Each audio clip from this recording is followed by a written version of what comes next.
Donc Grand Ornu Images est situé sur l'ancien site du charbonnage du Grand Ornu, aujourd'hui classé à l'UNESCO, donc sur la liste du patrimoine mondial. Et depuis sa création, Grand Ornu Images est dédié au design contemporain. Donc c'est un secteur qui se trouve à l'intersection entre l'art et l'industrie, entre l'innovation et la culture.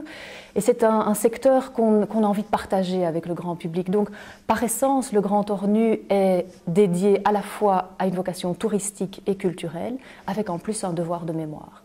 Et alors ce devoir de mémoire, je pense que la mémoire, ce n'est pas quelque chose qu'on conserve sous cloche comme une vieille relique, c'est vraiment quelque chose pour laquelle on doit inventer un nouveau futur, on doit donner un second souffle, une deuxième vie.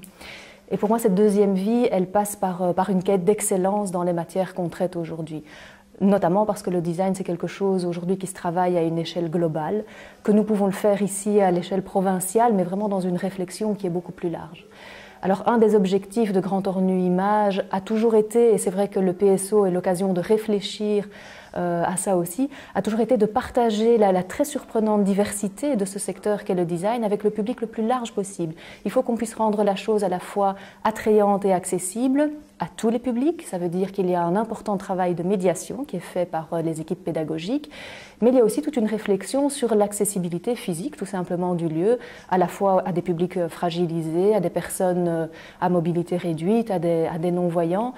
Et il faut aussi, avant tout, que ce lieu devienne véritablement un lieu de découverte, de partage, d'échange, un lieu de vie en quelque sorte. Depuis la création de Grand Ornu Images, la quête d'excellence a véritablement été un des objectifs principaux. Je pense que ce n'est vraiment qu'à cette condition-là qu'on peut honorer la mémoire du lieu et l'histoire de tout ce qui s'est passé ici.